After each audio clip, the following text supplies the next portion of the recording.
Students, we are starting another new chapter, chapter number 3, that is organizational culture in business.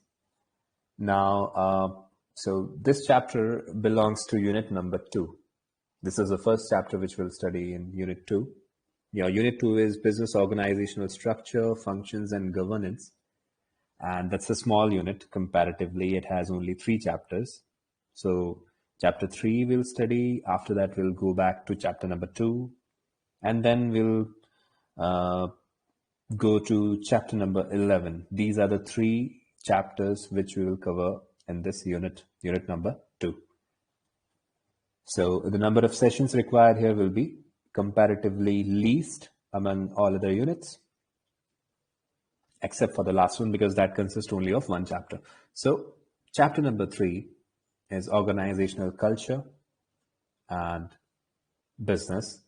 So here we'll try to understand what is an organization's culture and how it shapes an organization, what impact it has on the human resources involved. So first of all, what is culture? We'll have to start with the study of culture. What is culture? The term culture means all sorts of ideas. It also includes customs. It includes behaviors, social behavior, etc. of a particular group of people or of a society. So of a group of people.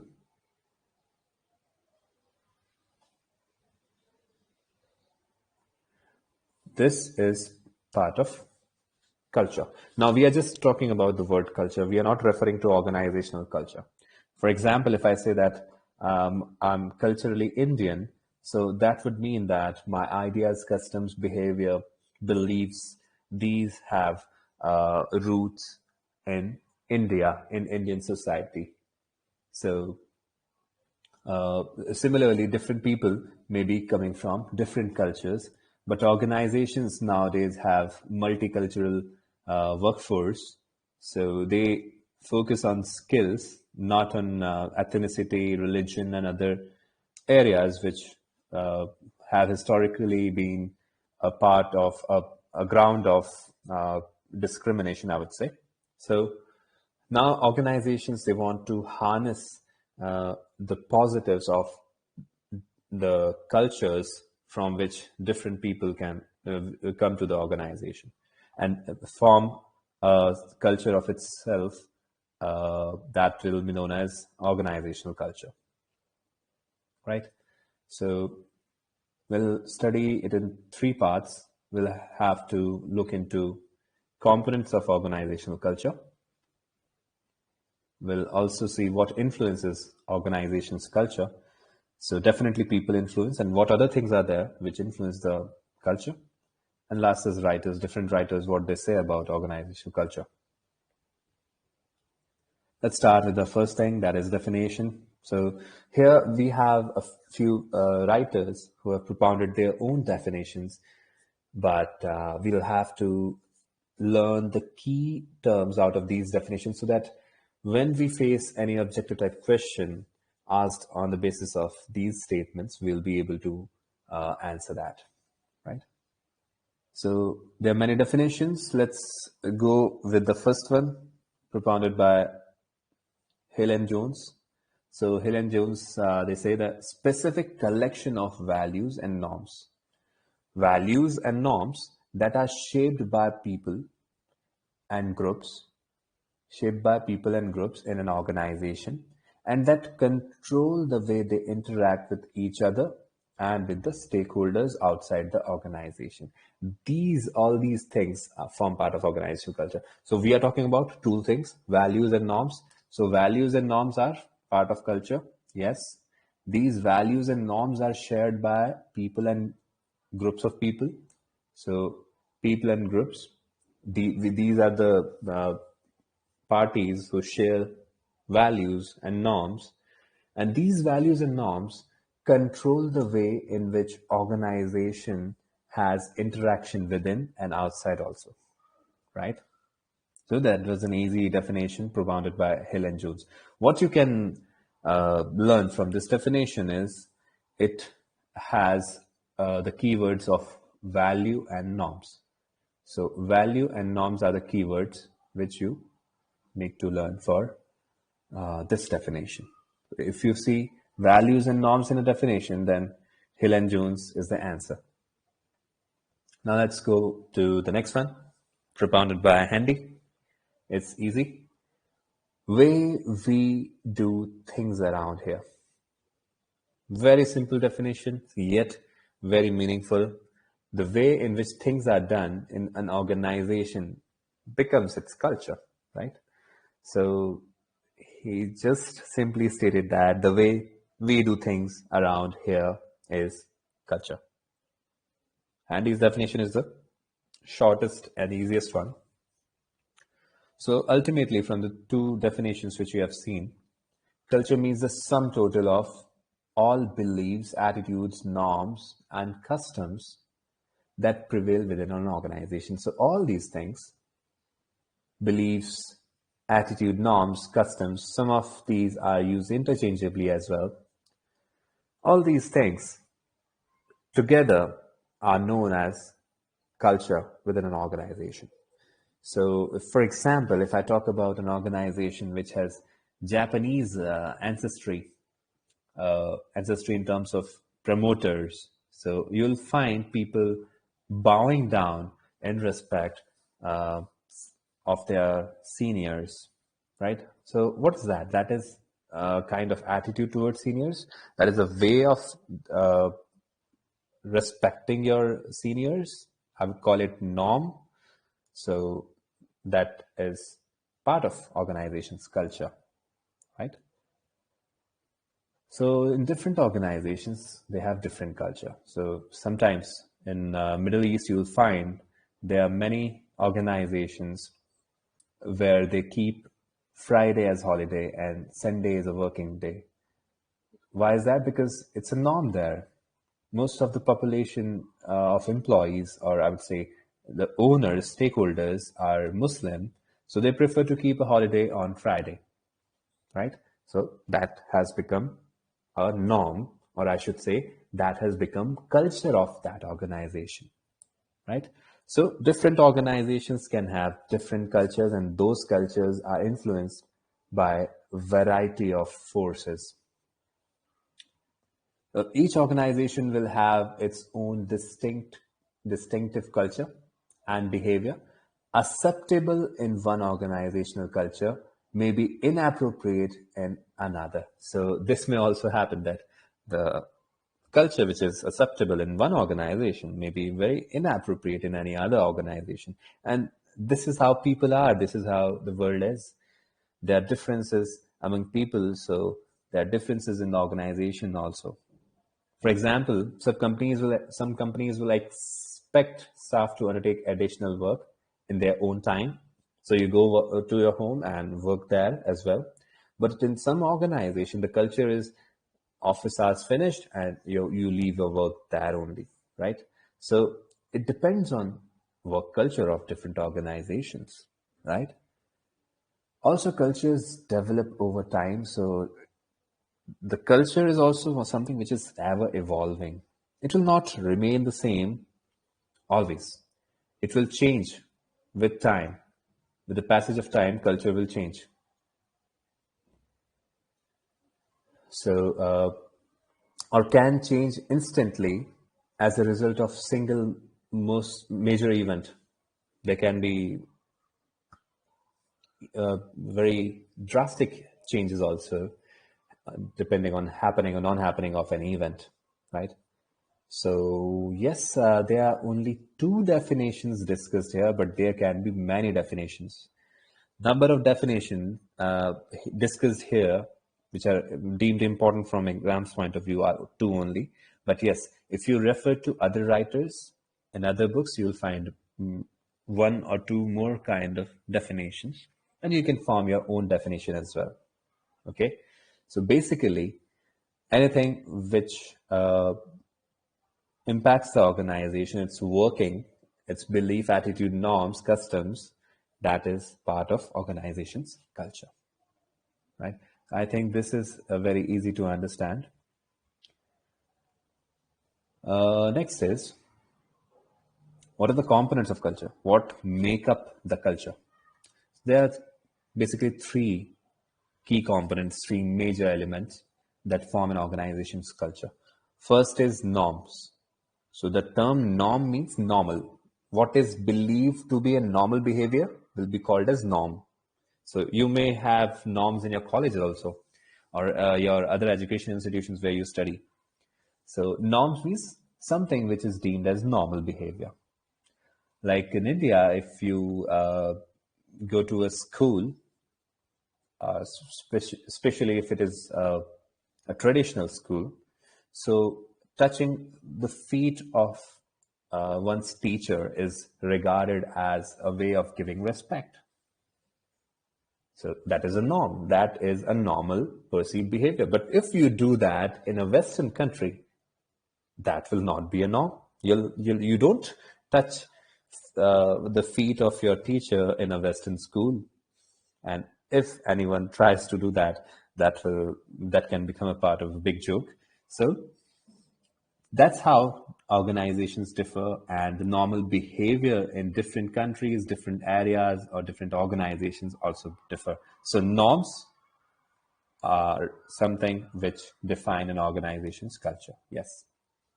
Second is symbols and symbolic actions. So there are many symbols and symbolic actions which are, I would say, which form part of the organization. So in different organizations, you'll see different symbols and symbolic actions as meaning differently. So for example, if we talk about symbols, there's a symbol of swastika, which is revered as holy in Hinduism. But if I turn the swastika a bit and make it like this, without the dots, then this swastika is symbol of Nazism and obviously is not welcomed anywhere in the world. So symbolism can define an organization's culture, its values, and can have different meanings at different places, right? As I just demonstrated. Next is a set of shared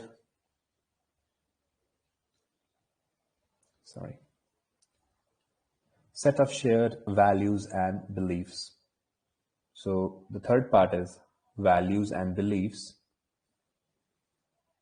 Values and beliefs also form part of an organization's culture. So values and beliefs are the third most important component of an organization's culture. So organization culture is made up of basically three things. First is norm, second is symbols and symbolic actions, and third is values and beliefs. Let us study all these things in detail. So what are norms? Norms guide people's behavior. What is norm in an organization means what is perceived as a normal behavior in an organization. So norms guide people's behavior, suggesting what is or is not appropriate. For example, informal dress codes. So if you go to modern organizations like Facebook, you'll find people dressed up in informal dress codes, not necessarily properly the formal clothing is used there. They have more of informal clothing on. Why is that? Because that organization has this being the norm. Their CEO always wears the same color t-shirt, same pattern t-shirt, and it is the way it is, right? But in other organizations, you may find very formal clothing. Like in Tata's, you'll find clothing to be very formal. They have their own dress code, and that has to be adhered very strictly. So norms can be different at different organizations. Next is symbols and symbolic actions. like rituals such as buying the office a cake on your birthday. So in many parts of the world, it is a custom that if you are birthday boy or girl, then party is on you. You at least owe a cake to the office, right? This is a way people show love and support for each other in organizations and try to celebrate the happiness and become part of one another others' uh, emotional areas, right? So, so this is a symbolic act. While one has a birthday, others try to make it happy and merry for the one who's a birthday boy or girl. But this may not be a case in any other organization also. So all organizations have different cultures and they are different. Third is shared values and beliefs. Now, values and beliefs are, I would say, the most important or dominant part of an organization's culture. So, shared values and beliefs underline the culture by identifying what is important. Values and beliefs state what is important. For example, a belief in importance of people as individuals can be part of an organization's culture, or just the belief that customer is always right or customer is the king, or customer should be satisfied at all cost, should form part of one's beliefs and values. So a good example of this is Taj Hotels. Taj Hotels, Taj Group of hotels, they consider their guest to be next to God. So what that means is that they try to provide them everything which they ask for, and they try to serve their guest in the best possible way. So this may not be a very good value in other organizations. This may not be the belief system in other organizations. This can be very different, but they have it in that manner. And that is why most of those killed in the Taj attack of 26/11 were the staff of Taj Hotels in Mumbai, right? Because they tried their best to save their guests, even in the most adverse of situations. So these cultural values and beliefs also form part of an organization's culture. Now, what are the factors that shape an organization's culture? There are six major influencers to an organization's culture. First is size of organization. Usually, the smaller the organization, the more personal culture will be there. Technology involved is also part of the culture. It can change the culture. Like in some organizations, they do not use a single sheet of paper. Everything is online. So this is because of the use of technology in those organizations. Diversity, age, history, ownership, these all can form part of the factors which influence an organization's culture. Let us study each of these factors one by one. First is the size. So how large is the organization in terms of turnover, or it can be in terms of number of employees, or it can be in the number of physical size as to how many branches or how many departments. That will influence organization's culture. Technology will also influence organization's culture. How technologically advanced they are will have a difference on the culture, will have an impact on the culture. Next is diversity. Diversity means how different people are, how diverse is the company.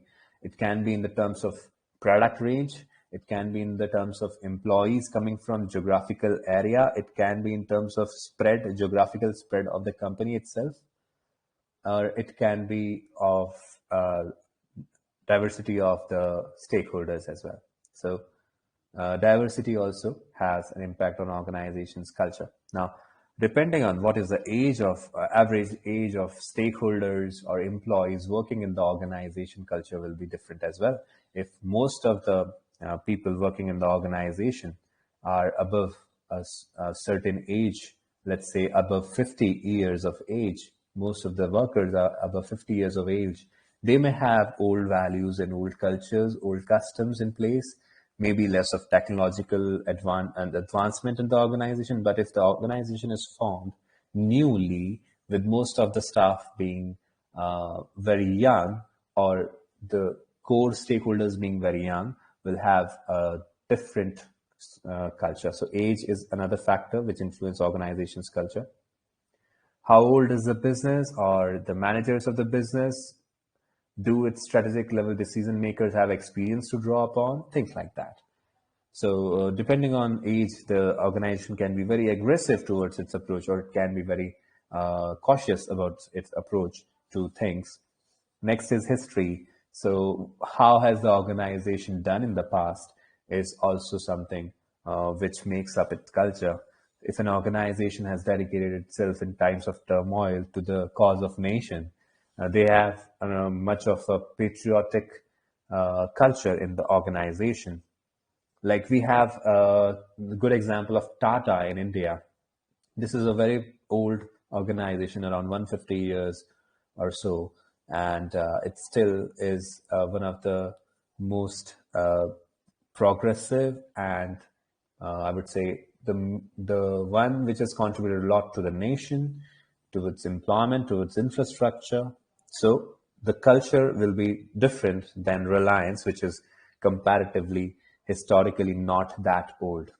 So how has the organization worked in the past? Do decision makers have past successes to draw upon, or are willing to learn from their mistakes? Things like that will make an organization's culture as well.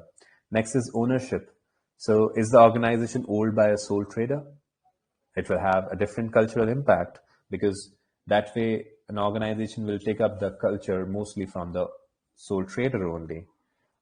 There are a small number of institutional shareholders, or are there a large number of small shareholders? What is the type of ownership pattern will have an impact on organization's culture?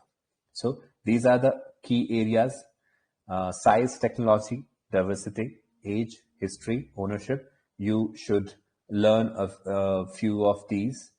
At least you should learn these this much, that you are able to discriminate, differentiate when a number of bunch of terms are provided, and you're able to identify which all are the factors which shape an organization's culture.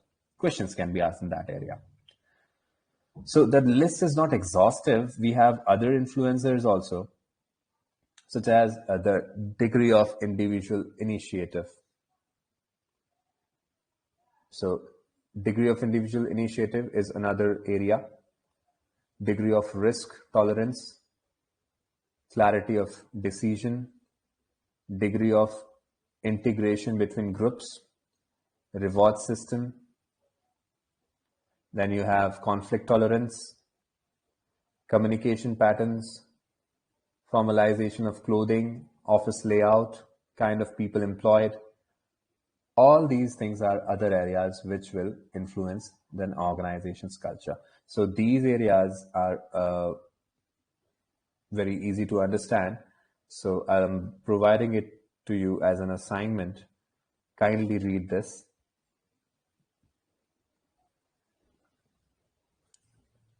Okay.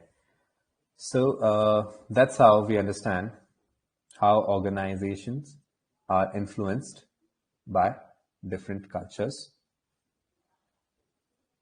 Now next is writers. The third part which we have to study is writers on culture. So there are three writers which we need to consider for this chapter. These are Schein, Handy, and Hofstede. So Schein is the writer which argues that the first leaders of company, the ones who make the company, are the ones who influence its culture the most. So Schein argues that the first leaders of a company create its culture. First leaders is a key term which is described by Schein. Future leaders will only be selected if they support the organization original culture. So who's next in line? Next in line is the one who has similar outlook as the first leaders. So you will find a link between culture and leadership in such an organization. As per Shine, any organization will have a strong bond between the leadership and culture. So basically, culture is set by the first leaders, and next leaders are chosen based on what their thinking is about the culture. If they are also thinking in line with the already set culture, then yes, they will be part of the culture and they will be accepted as leaders. So here the culture is difficult to change. You'll be able to notice that if such a situation as Shine has described exists in an organization, then the culture is very difficult to change, alter, right? Shine further commented that if leaders are to lead, it is essential that they understand the culture of an organization. So without understanding the culture, it is very difficult for leaders to lead also. This is described by Shine. In order to try and define culture, Shine describes three levels. So he describes three parts in the culture. One is artifact, second is espoused value, and third is basic assumption and values. So what are artifacts? These are, you can say, symbolic acts or symbols. These are the aspects of culture that can be easily seen. A good example is dress. So dress code will be an artifact in an organization. The dress code as decided by the first leaders will generally continue for the next leaders to come. Second is espoused values. So these are the strategies and goals of an organization, including company's slogans. Generally, the slogans form part of the second level of culture, that is espoused values. So whatever slogans or write-ups or objects an organization has, it will be part of an organization's second level of culture. And the third level of culture is basic assumptions and values. These are very difficult to identify because this will require you to work inside an organization and feel it on a day-to-day basis. So these are difficult to identify as they are unseen, but these exist mainly at an unconscious level. It can be respect towards your superiors. It can be behavior towards subordinates, expectations from the subordinates, things like that, which are existent, which are known by everyone to be existent, which are more like unwritten rules, unwritten laws of the land for an organization. So these form third level of an organization's culture. New employees, they find the last level of culture the most difficult to understand because it takes some time to gel up with the rest of the team, rest of the employees, and find the basic assumption, the unsaid, unwritten rules, right? And lack of understanding of these basic values is one of the main contributors to failure when trying to implement change. So one must know the basic assumptions and values and should respect these basic assumptions and values while implementing change in an organization. Why we are actually discussing about culture, an organization's culture is very important while implementing changes. It can be a deterrent or it can be a catalyst while implementing change, depending on the approach in which these changes are brought in the organization. So you have TYU1, which of the following would not be classified as by Shan as an artifact. So you have 4 options there. It's very easy, typical kind of question. Kindly try this. The second kind of leadership write-up is provided by Handy. So Handy gave 4 different styles or types of cultures. So depending on different Greek gods, he has propounded 4 different kinds of cultures. So kindly pay attention to these, as questions will be formed on based on these different kinds of cultures. First is the power culture. So power culture is denoted by Greek god Zeus. So if you know about Greek mythology, Greek god Zeus is the god of all gods in Greek culture, and he is symbolized as a big and major source of power. Here, there is one major source of power and influence.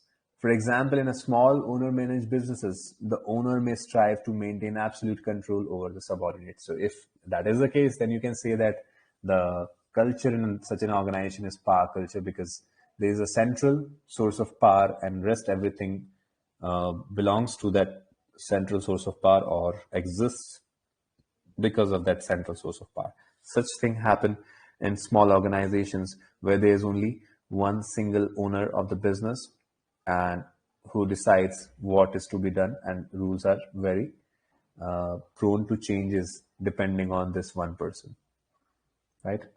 So here there is one major source of power. For example, in a small owner managed business, the owner may strive to maintain absolute control over the subordinates.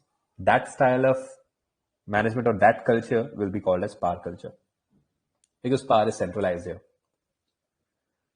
There may be few producers and rules of formal procedures or rules of formal kind, as staff take direction directly from the owner. The owner decides and staff takes directions from the owner directly. So rules and regulations are made at hand abruptly. Whatever the single owner thinks is right is deemed right and becomes a rule.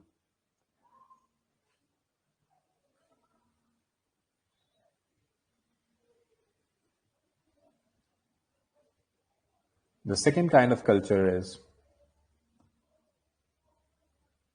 role culture.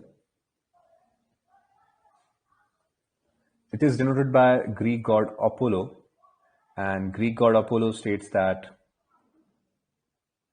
in this version of culture, people describe their job by its duties. So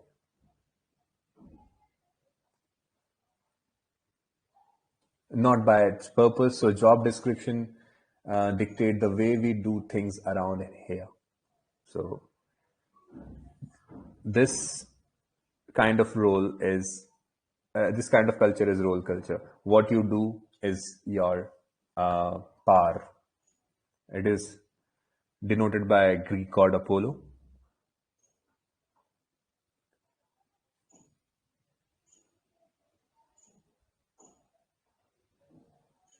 This would be seen in a bureaucratic organization. So there are organizations where they have positions, staff positions, and things depend on those staff positions, where the structure determines the authority and responsibility of individuals, and there is a strong emphasis on hierarchy and status also.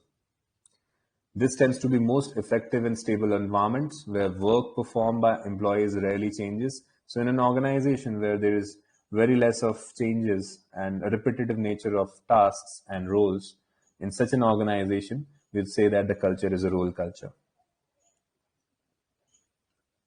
Next type of culture is task culture. It is denoted by Greek god Athena. Emphasis is on achievement of a particular task at hand, and staff may need to be flexible to ensure deadlines are met. So here, not the position, but the task is key. People are therefore describe their position in terms of results they are achieving. So whoever achieves maximum results are more powerful in such an organizations. This kind of culture is known as task culture. Nothing is allowed to get in way of the task accomplishment, and this is best seen in project teams that exist for specific tasks. So there, for example, a software company have different teams for different software projects.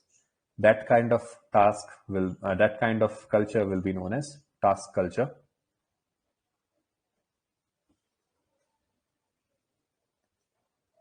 Next is person culture.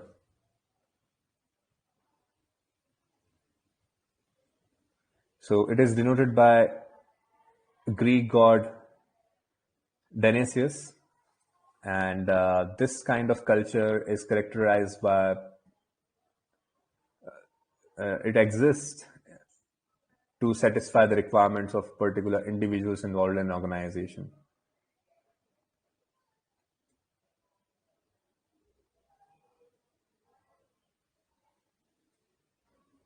The person culture is to be found in small, highly participatory organizations where individuals undertake all the duties themselves. For example, generally we have small businesses or practices like of a chartered accountant or of a barrister in chambers. So these type of organizations will have a person culture, which will be person oriented rather than task or position oriented. So depending on type of organization, depending on the way things are managed or priority of the organization, there will be different kinds of cultures based on as per Handy. So Handy has popularized these 4 types of cultures. Next is provided by Hofstede. So Hofstede looked for national differences between over 1,000 of IBM's employees in different parts of the world. IBM is a computer manufacturer. It's a very big company and historically have been very big player, equivalent to, and sometime it was even bigger than Apple and Microsoft. So Hofstede looks for national differences between 100,000 of the employees of IBM in different parts of the world in attempt to find aspects of culture that might influence business behavior. And he has found that there can be 4 traits or cultural dimensions. So these are not types of culture, these are traits, cultural traits, or you can say cultural forms or dimensions. So there can be, the first one can be individualism versus collectivism. This kind of culture will look at the extent to which people are integrated into groups.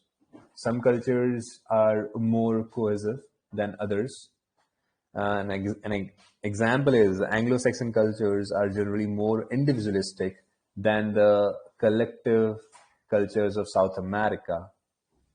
So you'll see a different kind of approach in different parts of the world also, and different geographical areas as well.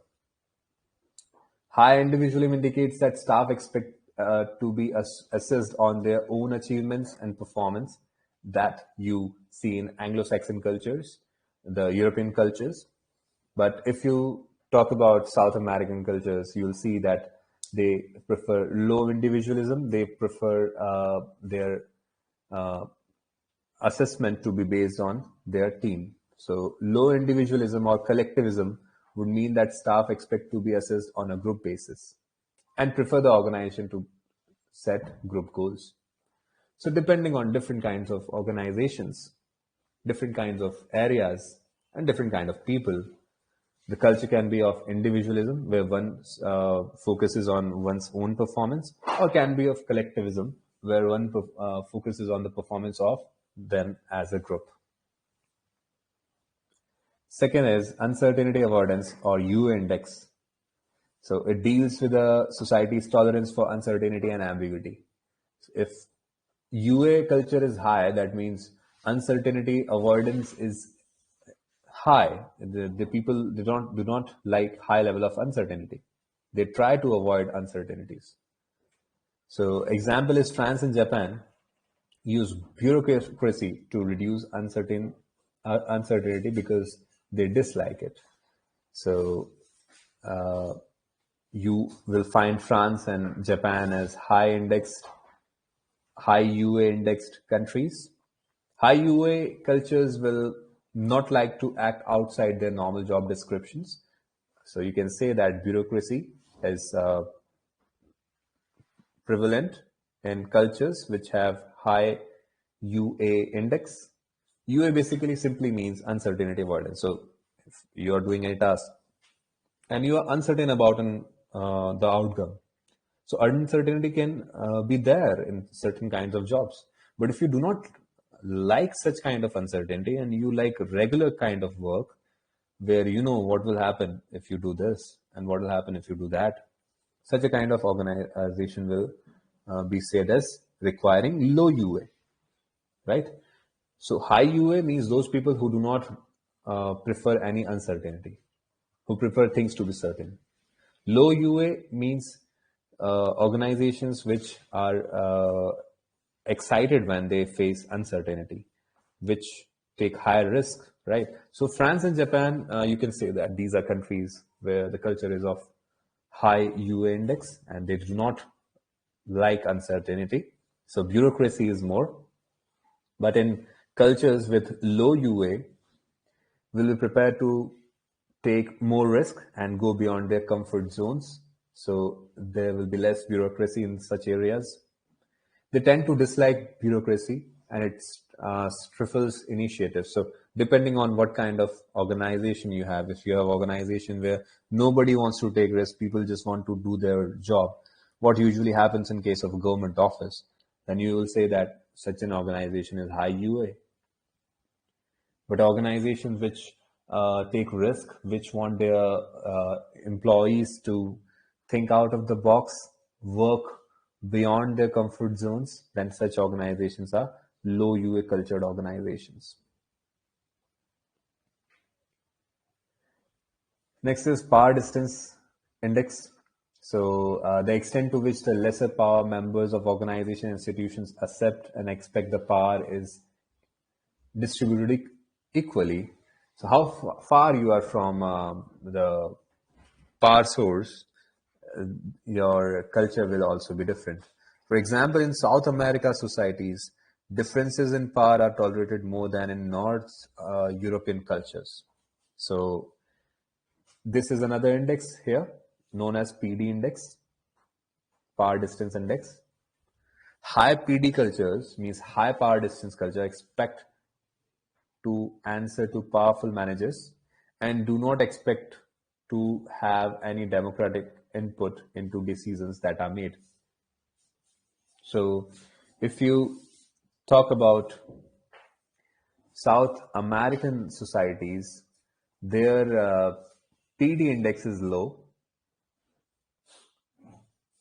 Differences in power are tolerated and they do not expect every time to answer to the more powerful managers. Low PD culture expect to be involved with the decision making process and wants less direct supervision by managers. You can say that high PD cultures are more of autocratic and low PD cultures are more of democratic in nature. So low PD means more democratic cultures or comparatively democratic cultures,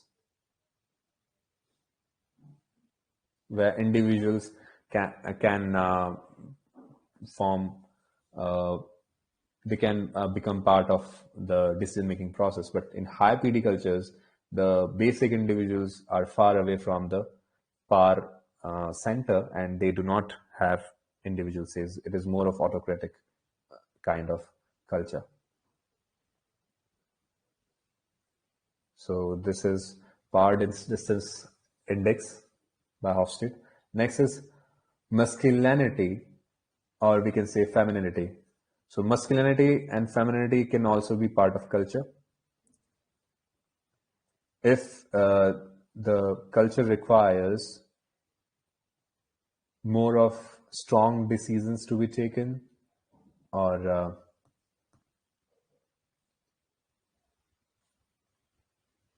like males to place it at certain kinds of strategic positions, then the culture will be masculine culture. So masculine culture is one where the distinction between the roles and values of genders is large and males focus on work, power and success. So whereas feminine cultures such as Finland, differences between the gender roles is much smaller.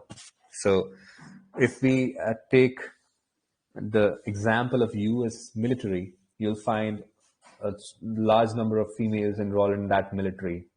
So that we can say that culture that is feminine in nature. So femininity does not mean more priority to females, but equal rights or equivalent rights to females.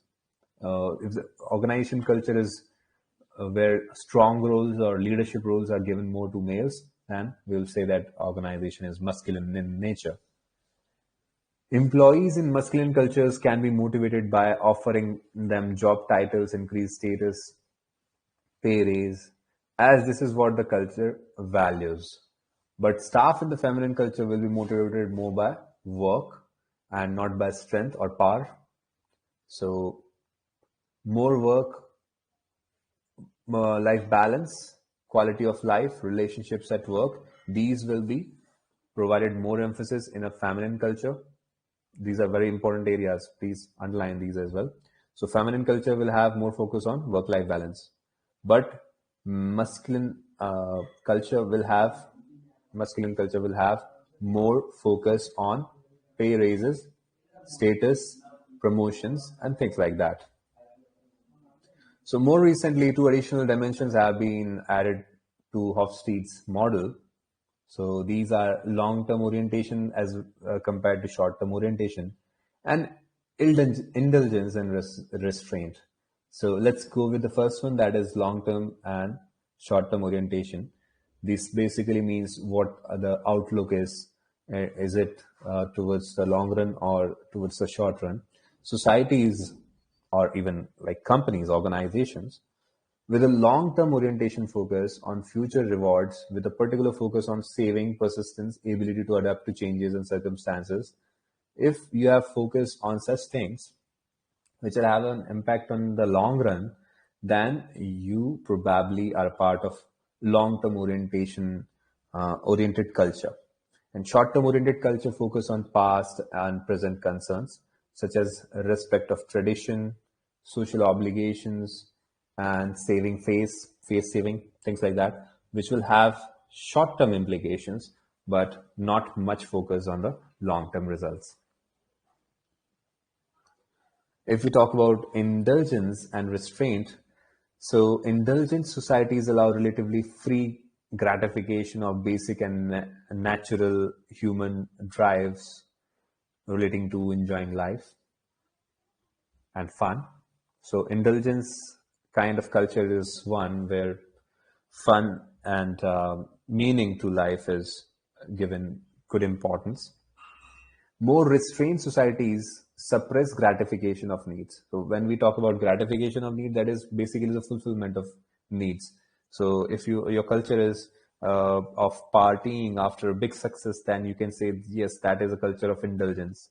But if you do not believe in that, if you believe that, okay, success is fine, and that's a daily activity which do not promote gratification, which suppresses gratification, such a culture is a culture of restraint.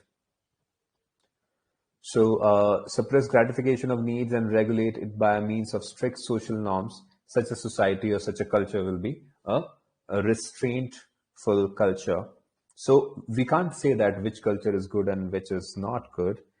These are just the characteristics on the basis of which we can differentiate between different cultures and understand what are the different traits of different kinds of cultural organizations. So Hofstede has given emphasis on these four main cultural dimensions or traits. When we talk about traits, you'll also have to understand that it has come from Hofstede. Questions can be asked on that. Cultural traits are given by Hofstede. So yes, you have TYU number 4 and 5 on it.